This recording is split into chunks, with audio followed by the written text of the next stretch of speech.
It just got very real as the New York Rangers have a major problem heading into next season that nobody is talking about. We're going to break down exactly what that is, as well as a major update on some of the younger players on this roster and their futures with the organization. We're going to break it all down in this episode of Rangers Digest. But before we do that, a quick reminder to hit that subscribe button. About 77% of you who watch these videos are not subscribed to the channel. So if you want to stay up to date with everything that's happening with the New York Rangers, go down below, hit that free subscribe button because this is the place to be for all your daily New York Rangers content. But let's dive right into it. The Rangers have a major problem heading into next season, and not too many people are talking about it. We're going to get to that later in the video, so stay tuned for that. But we have a major update on some of the younger players like Gabe Perreault that I think a lot of people are talking about right now. And obviously, what does his future look like in the organization? And I wanted to dive into that first because there is a lot of,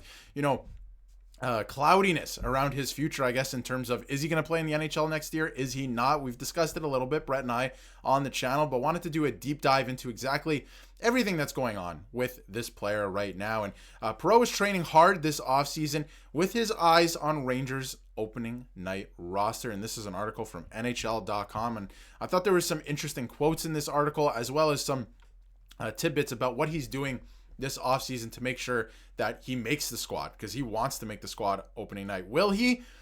We'll get to that in a second, but this is an interesting quote from the article. It's also reasonable to expect his experience at the end of last season and the summer skates with Kane, Patrick Kane that is, and others are enough to put Perreault on a fast track to the NHL, giving him an advantage going into training camp, potentially enough to turn him into an NHLer. Now, I think that is very interesting. I have to say, I'm going to say it right away, I don't think Gabe Perreault is going to make this team out of camp. I could be, wrong. I could absolutely be wrong. I hope I'm proven wrong. I want this guy to succeed, and I think he has a very bright future with this team in the NHL.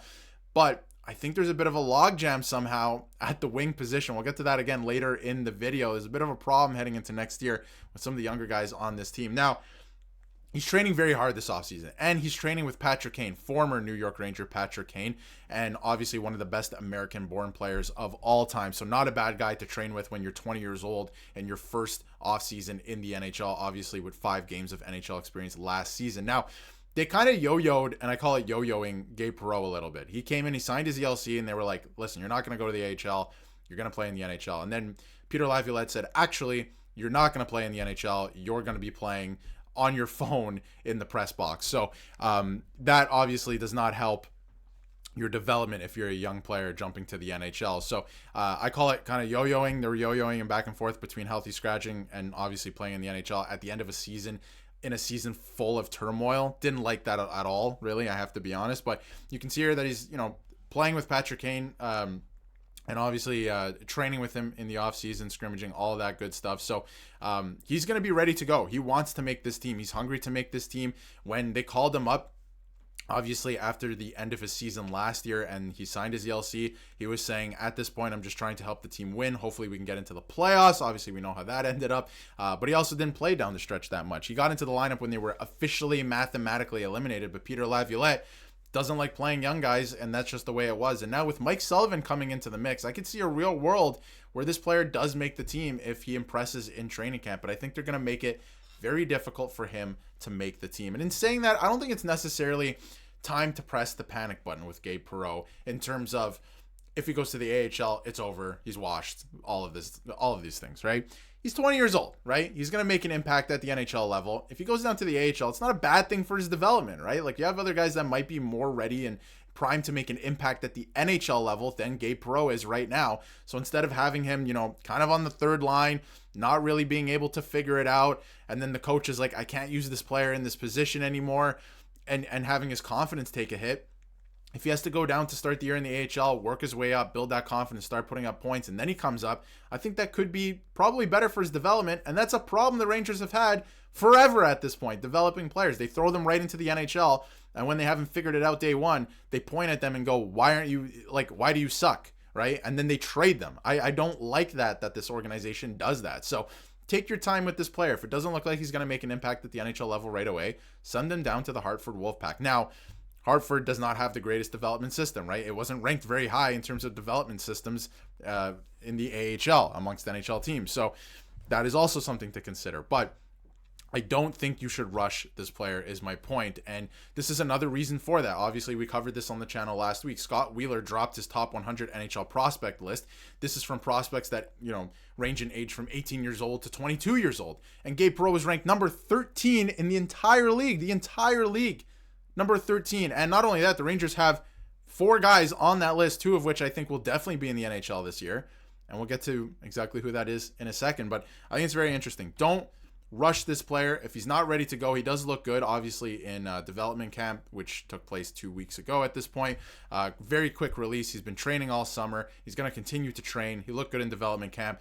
So I think there's a world he makes the team. Let me know in the comments if you think he is going to make the team out of camp. I wouldn't rush him if it looks like he's not going to be able to make a direct impact right away. And if you're you can't find a spot for him in the lineup. Maybe he plays on the, the left wing on the third line, or maybe he can play on the fourth line. Like that won't work for me. The fourth line is solidified at this point. Don't rush him into the NHL if that's the plan. You can see here 2024-2025 last season NCAA point per game leaders. You can see Gabe Perreault there above Jimmy Snuggerud, by the way, who was in the NHL last year and actually did make an impact in the playoffs for the St. Louis Blues. So he was above him by a hair, of course, but take that with what you will, right? So very interesting there. I don't think they should rush this player. One other player I want to talk about, 2 other players actually, but one in particular is Brett Berard, because I think the Rangers have a bit of a problem heading into next season. And I mentioned it off the top, a problem. And I think it's a good problem to have, actually. And it's a bit of a logjam at the wing position. And